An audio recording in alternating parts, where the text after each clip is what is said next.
Welcome, everyone, to this edition of the Doorstep podcast. I'm your co-host, Senior Fellow at the Carnegie Council, Nick Gvosdev. And I'm Tatiana, Serafin, also Senior Fellow here at Carnegie. Welcoming in a minute or two, Teddy Schleifer from Puck News, who's going to talk to us about billionaires and power and influence. But before we get to him, and also part of the conversation that I want to have with you, Nick, is what is going on with Ukraine. We did 2 episodes on Ukraine, and we've been looking at Ukraine, and you've been doing a ton of work on Ukraine in the last few months and weeks. We just had a recent interview with you at Newsweek, and soon, Orbis will be coming out, the new issue of Orbis, where you are the editor, with a piece by me on Ukraine and digital war and how war has changed with Twitter, and we'll be talking about Twitter with Teddy in a second. But before we get there, let's talk about the recent gains that Ukraine has made on the battlefield. Is that expected, Nick? Are you shocked? And now what's even more shocking is that OPEC said, no, we're going to cut your supply. You cannot control oil prices. How is that going to affect midterms? I mean, what is going on? You know, we try to compartmentalize these issues, but it sounds like Ukraine is everywhere all the time. That yellow and blue flag flying from a concert in Madison Square Garden for Pet Shop Boys to the New York Post cover. What is going on with Ukraine? Ukraine really sits at the center of a lot of things that are happening and that do connect to the doorstep.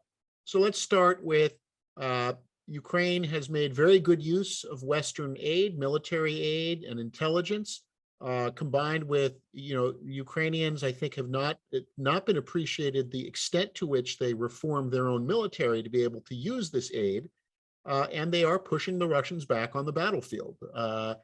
This, of course, they're trying to do this now to show that they can succeed.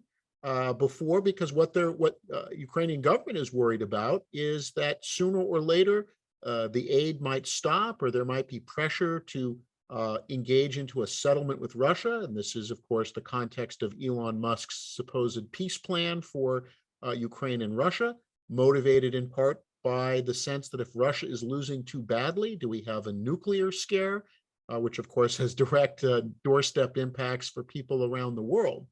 But then connected to that, OPEC today, OPEC Plus, deciding that they want to keep oil prices where they are.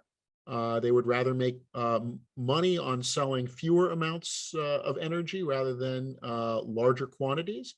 And this has real impacts, again, on that aid that Ukraine is depending on, because the flags are out, people are wearing them, people are flying them, but the polling data, and some polling data that was done by JL Associates from London, says that winter could be very decisive in terms of drops in public support as energy prices go up, as the economies aren't doing as well. And so we see OPEC in its alliance with Russia essentially seeing that energy is a form of influence on the West. This in turn could affect the level of Western support for Ukraine. And then does an Elon Musk peace plan, do people start to embrace it by saying, well, we now need to stop this conflict because we need to bring energy prices down and get us out of the global struggle. Now, if the Ukrainians can continue to do better as they've been doing already on the battlefield, that changes a lot of these dynamics as well. So it's a very fast-paced story, and for all of the reporting that says that people are losing interest in the Ukraine story in the United States, in the United Kingdom, and elsewhere, it really does sit at the heart of everything from what you're paying at the pump to the economic slowdown and supply chains, and really for the first time in 30 plus years, the nuclear question is back on the table. Well, we're going to talk about that and more, especially more about Elon, with Teddy right now. Thanks so much for joining us today, Teddy. I'm so excited to have you on today of all days, but also especially because of the work that you do over at Puck, explaining how the elite are remaking the world in their image. And we really feel that that is an area that we need to explore here at the Doorstep and bring that message home to people who might not be connecting the dots. And we'll talk a little bit about a recent survey of what Americans think about billionaires, especially tech billionaires. But our lead in into our discussion today is this idea of Elon Musk as foreign policy expert and his tweet about a peace deal in Ukraine. And I just want your sense, from covering Silicon Valley and covering Musk, what on a macro level is he trying to do? Is he trying to get people to come on Twitter because he's now definitely buying it? Does he really care? I mean, what is going on here? What are your thoughts? Sure. So sometimes I think that people can almost make these characters into aliens. That these are individual people who are, have some master stroke, and they're almost, deities who are making decisions and playing 3D chess. The reality is Elon Musk is just a guy. All the people that we cover have the exact same genetic code, no matter what they put in their bodies, as the rest of us do. And Elon Musk is entitled to opinion about what he thinks should happen in Ukraine. And Elon Musk is a guy with a phone and a guy with a Twitter feed. He's got, I think something like, I think he's over 100 million followers as of now, I believe. So the only difference between us and him is that just a lot more people listen to his opinions. But I don't necessarily think that there is some strategy here, right? I mean, Elon Musk reads the news. Elon Musk's, we know from kind of the texts that he was sending to fellow executives and bankers in Silicon Valley, that Elon Musk has been very concerned about the war in Ukraine, particularly its kind of implications financially, but also he's tweeted publicly about how he has been concerned about human rights abuses and the war in Ukraine. He set up Starlink services in the country, which seems to have gone over pretty well. I haven't listened to any reporting that suggests otherwise. So he's a guy with lots of resources, and he's a guy who reads the news, and he's a guy who cares. The difference is that he can articulate his opinions to a much bigger audience than we can. And obviously there was a brushback pitch that he got over the last 48 hours. I am not an expert on the wisdom of his policies, but it seems to be, I think it's fair to say, widely panned. And who knows, maybe the expert consensus on Ukraine is wrong, and Elon Musk will be right, but certainly the reaction has been negative.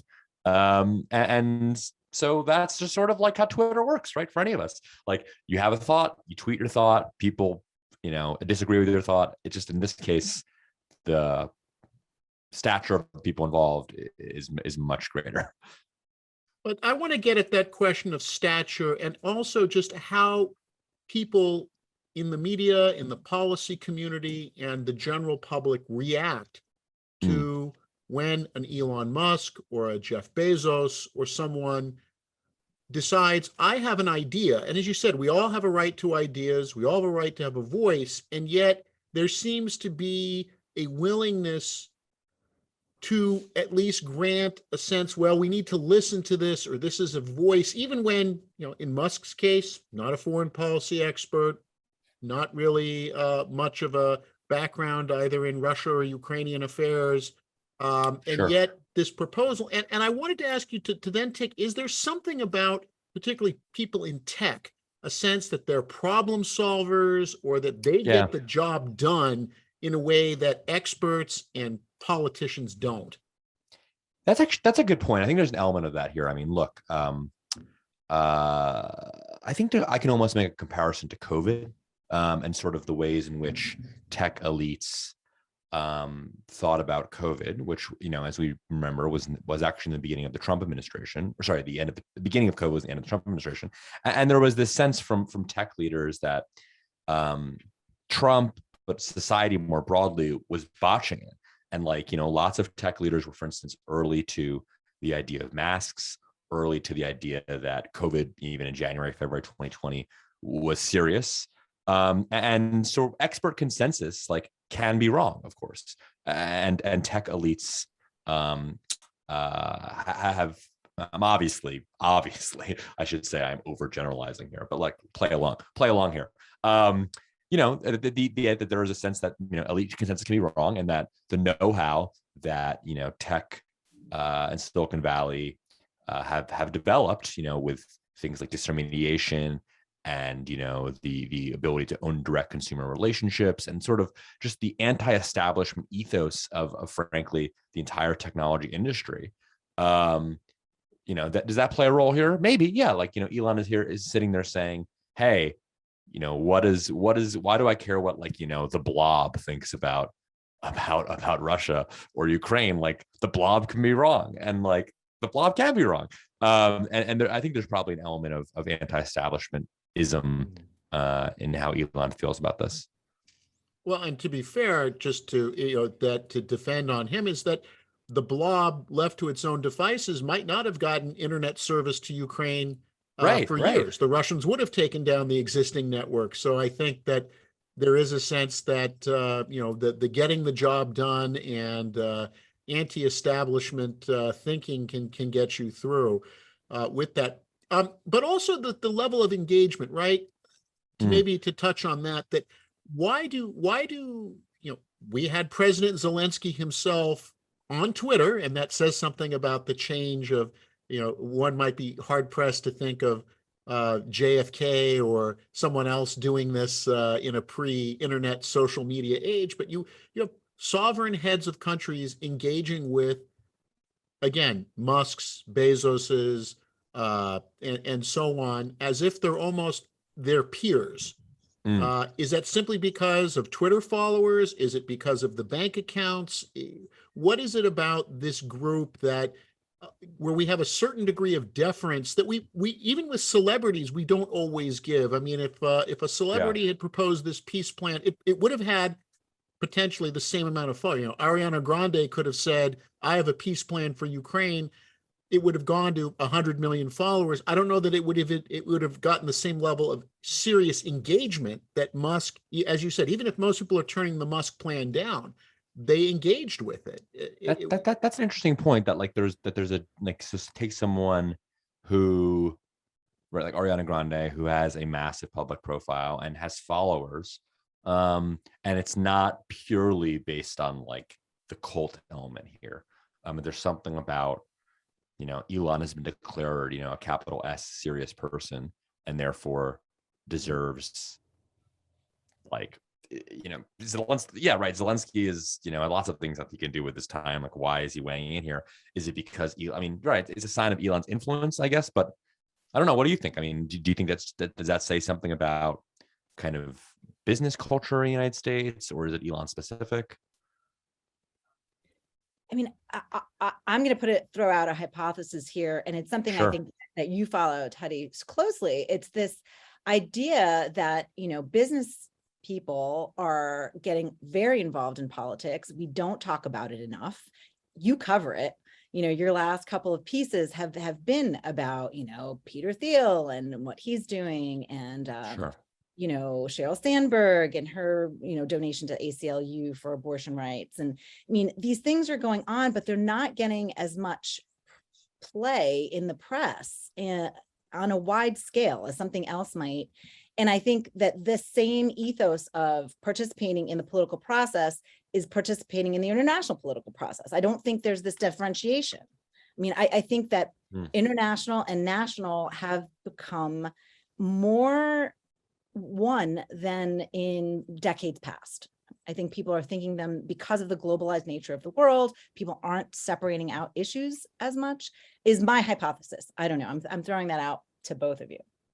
I would just throw out also, is there a question that people see tech, but in many sectors of business, but tech in particular, as this is where you go to get things done? And politics now, there used to be an era, right? The Great Society, New Frontier. We saw this in the first years of the Clinton administration, this idea that you go to law school and then you enter government because that's how you solve things. And now it does seem the ethos is you go to tech to solve things. You want to solve climate change, you don't go to Washington, you go to Silicon Valley to build batteries or come up with alternate energy. And That's my read, again, also now being outside of Washington, is a sense that this is where the motive power is and where people are more attracted to. But, then does that, as you said, I liked your point, as you said, that the conveyance of this level of you are a serious person, capital S, capital P,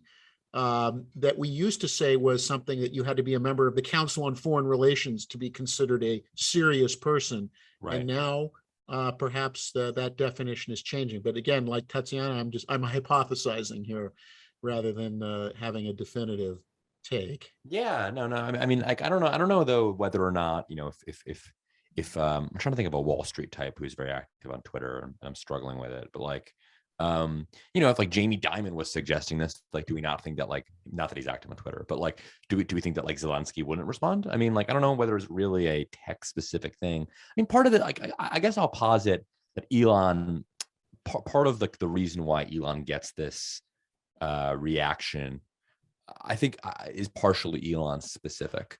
That it's not really about, if like Larry Ellison was saying this, right, or like no one would care, but Elon is this broader cultural figure, right? I mean, he's the host of Saturday Night Live. He is there's a reason he has so many followers. Like, he's provocative, he's a cult following, he has people who absolutely despise him. Like, I don't know if anyone else in corporate America, not just in tech, but in corporate America, would get that response. I think part of it is Elon is a uniquely divisive and influential figure. So I don't know.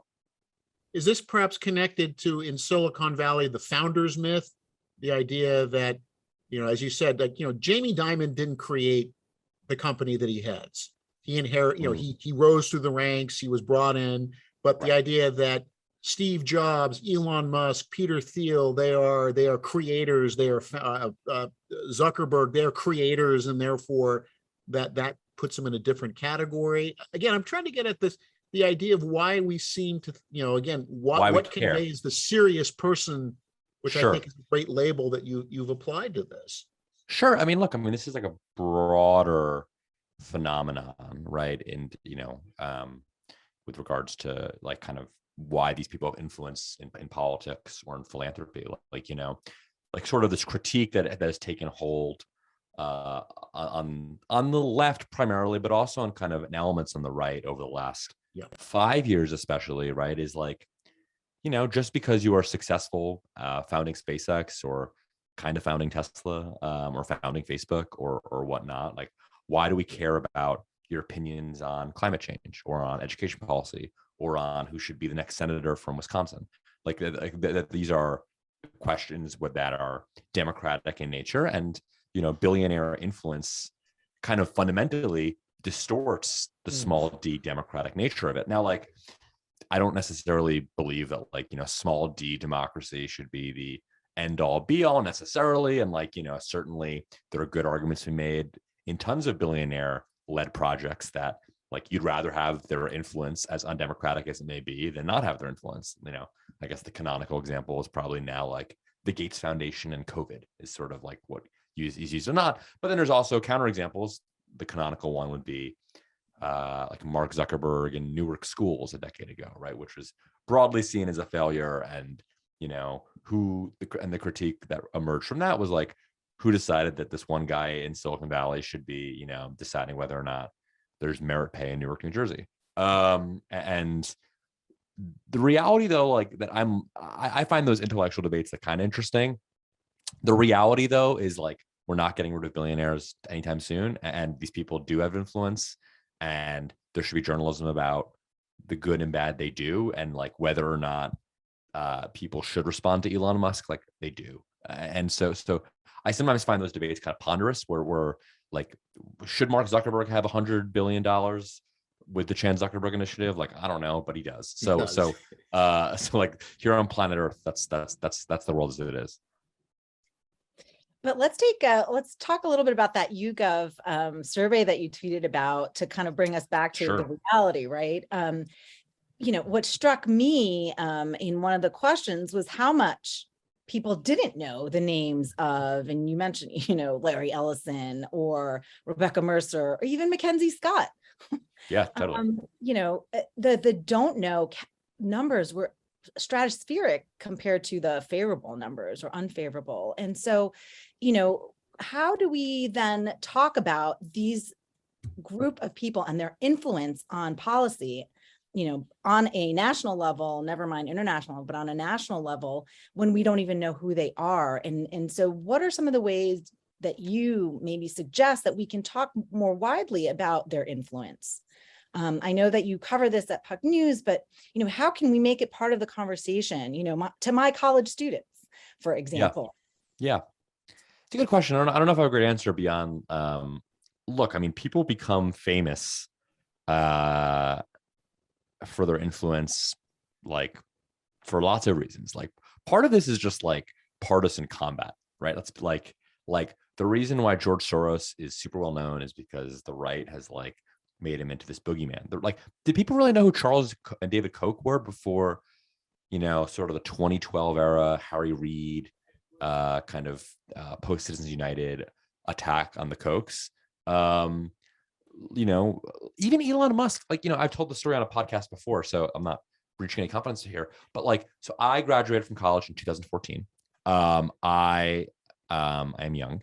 I was on our college commencement committee at Princeton, where we decided who we're going to invite to be the commencement speaker. We had serious discussions about inviting Elon Musk in 2014, but we did not, because we did not think he was a big enough deal. We did not think people knew who he was. And that was a part of, you want kids to be excited about your speaker.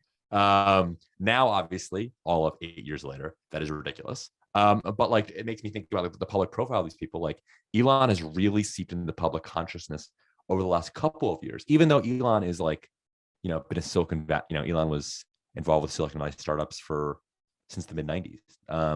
He really became this public fascination over the last couple of years. And why did that happen? It happened because Tesla's stock partially exploded over the last couple of years. Elon became much wealthier. He's now the wealthiest person in the world, which is new. It happened partially because of Twitter. I would say that Elon became this extraordinarily provocative person on Twitter. And obviously there's a little bit of a chicken and egg dynamic there. But to answer your question, how do these people become famous, or should they be more famous? Part of this is due to factors beyond their control, which is market cap and politics. And all we can do is kind of keep on doing the journalism. So I want to share the statistic that I was reading. Sure. New York Times, 40% of all political donations come from the top 1% of the 1%. And I know you look at some of these donations and some of this activity. And as we're looking at midterm elections, what are you seeing? Are you seeing any particular trends, any particular dividing lines that we should be looking at or aware of, that people aren't talking about, or anything that concerns you in this, 40% of all political donations come from the top 1% of the 1%. Where are they going? What are you seeing today, pre-November 8th? Yeah, I mean, I'm sure that stat is based obviously only on undisclosed giving, which with the act, if you include undisclosed giving, that's probably ludicrously inaccurate. But look, I mean, the to some extent, the story is as it always is, which is there is a war between the two sides at this point, where for up till about 2016, which is kind of when I started covering money and politics. I mean, it was kind of a one-sided war, where conservatives were piling more and more money into political causes, and liberal donors were sort of naively thinking that they could just kind of keep doing their campaigns and not starting their own Democratic super PACs. The left has caught up, and I think lots of people would argue the left has leaped over the right in terms of during the Trump era, in terms of kind of billionaire political fundraising and leadership. Look, I mean, the storylines over the next couple of the final stretch here. Lots of Democratic Senate candidates have more money than the Republican counterparts, but the question right now is whether or not kind of the Republican outside spending groups can sort of chip away at Democratic candidates' leads in fundraising because Republican super PACs are bigger. So, a big story around right now is the Senate Leadership Fund, which is, for listeners who don't follow every twist and turn, is the kind of Mitch McConnell super PAC. Think about that as a shorthand. They are basically unleashing hundreds of millions of dollars in television ads against Democrats, and whether or not Democrats can withstand the barrage is one big storyline. I mean, another big storyline here, and I know this is sort of a meta comment, is like how little we know. More and more money is going more and more into the shadows. What I mean by that is, super PACs increasingly get large amounts of their money from affiliated nonprofit groups. So if people have heard of like a 501c4 or a dark money group, and this is true in both parties, frankly, like the super PACs, if you look at their kind of campaign finance disclosures, more and more money comes from something that doesn't in itself disclose. So you'll see, blah, blah, blah, super PAC's biggest donor is blah, blah, blah, nonprofit, right? And that doesn't really instill much confidence and transparency here. And then in turn, like lots of the dark money groups kind of are increasingly are getting money from tax deductible 501c3 charities, which also don't disclose donors. So like, I think increasingly reading the tea leaves that are public are meaningless, which might be sad for disclosure, but it's war and everyone's kind of digging in accordingly. I'll say this, that's exactly to my point. This is why I make my students read Dark Money by Jane Meyer. I don't know if you, Sure. It's a great book that talks about how the system was created. And I don't think, and it's old, it's kind of old now. I mean, Yeah. no offense to Jane. I mean, it's just reality that like the stories have changed. And like that was, Jane's work obviously is primarily been about the Kochs. And the Kochs are kind of out of the game at this, not out of the game, but they're like no longer the feared force they once were. And other people, obviously David Koch died, and there's other people who have filled the void or trying to fill the void. well, they set the stage. But I do want to go back to my thesis about how national and international are kind of more intertwined, especially in the younger generation. So Okay. I'm going to give you an example. The protests in Iran, my students were really upset that places like the New York Times just didn't cover him as much, that to find out information about what was going on, it was kind of so below the fold that you couldn't even see it. It was like, in the nether regions. And they got very upset at this because they thought, well, this is an issue that is a women's rights issue, that is a Gen Z issue, and it is getting no attention. And most of my students will probably never go to Iran, but yet here they were really concerned that there wasn't more information coming out. Perhaps they had seen Elon Musk trying to get in with his Starlink, and even though that's problematic and you can't really get the Starlinks there, but they had maybe seen it through that lens, or maybe seen it through the women's rights lens. But it was this idea that they felt connected to this place that was completely, not a place that you normally would say that an American citizen would be connected to because of a greater issue. And so, I'm going to go back to my hypothesis that there's no longer this divide between national and international issues or domestic and foreign policy. And I had sent you this word omnipolicy that Nahal Tusi at Politico had given us, and we've sort of run with it. This idea that there's this omnipolicy, that everything now is more issue-based, so that a billionaire supporting an issue won't just be supporting an issue here, but might be seeking to influence what's going on in other parts of the world. Do you get that sense? Am I completely off, or is it slightly? I don't know. I'm not sure. I'm not sure I have a great answer. I mean, so the premise being that again, not a foreign policy expert, but like that from like an individual donor's point of view, that there is a consistent worldview that sort of could permeate all the work they do.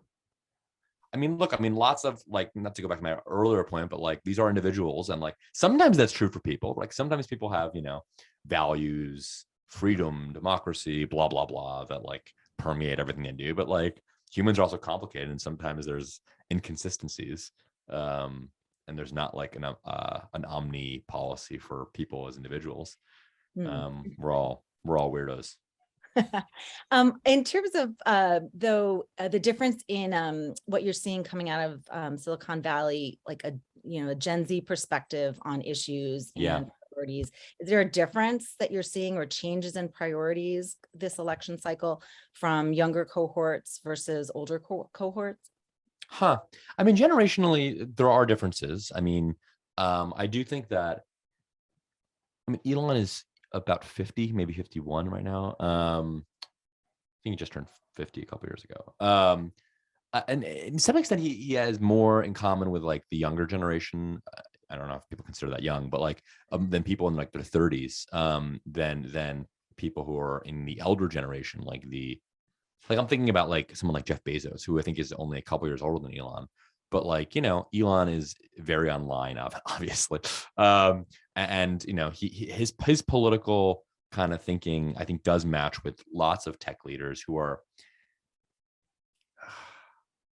I mean, saying apolitical is oversimplifying it. Like they see kind of almost like a nihilism to their political beliefs among kind of a younger generation, that like the system doesn't work, and that's why engaging in politics is stupid, versus the older people in Silicon Valley who are more traditional and kind of play the game and host fundraisers, and even if they might vote for the same people in the ballot box, and like they might vote for the same center left or center right politicians, I think that the younger generation, as they engage in Silicon Valley, and I mean younger, not in terms of age, because like I'd put Mark Zuckerberg in the latter category, even though Mark Zuckerberg's only not 40. It's a different, people have a different approach depending on kind of how long they've been in the game. I'll put it that way. Interesting. You mentioned your work and research and billionaires and philanthropy. Sure. Are you seeing any kind of trends that we need to be looking at in their giving that is not politically related, but might be issue related? And, again, with my thesis, looking at issues across the world, like maybe there are issues like climate change that are getting more of their dollars than others, or? You mean just in terms of kind of trends, you mean, in sort of in the philanthropic space? Mm-hmm. Yeah, I mean, obviously I'm tremendously generalizing here. Look, I think one trend in kind of philanthropy is sort of the trend toward politics, which is kind of the other side of what I was saying earlier about C4s getting money from C3s. I mean, I think during the Trump era, lots of philanthropies realized they had to get more politically involved. And, lots of donors got more partisan. That's one trend. I mean, in terms of kind of specific issue areas, yeah, I mean, of course, climate is a big priority, at least for the people I cover in Silicon Valley. Probably not so for oil barons, but for tech types, climate has become a big focus. Immigration in fits and starts, ways to support dreamers, or for instance, in California last year, there was a big push to kind of have undocumented immigrants have access to stimulus funds, which was funded by private philanthropy. Education across the board has always been, we're probably 20 years into that trend. Lots of Silicon Valley types were sort of at the vanguard of the charter school movement, which was sort of in its heyday, probably early Obama era, and now is no longer as trendy. Those are a few of the things. I mean, there's also a huge international development part of philanthropy that like is sort of ignored because it's boring, or perceived as boring. But the efforts by Silicon Valley types to support global aid, or support direct cash transfers, or put up malaria nets in Africa. I mean, that's sort of a huge part of the charitable industrial complex. Very interesting. And I think that we'll have to follow these trends more in the future and have you back. Thank you so much for your time today. You bet. Thanks for listening to The Doorstep, sponsored by the Carnegie Council for Ethics in International Affairs. For more, go to carnegiecouncil.org. Stay healthy and safe.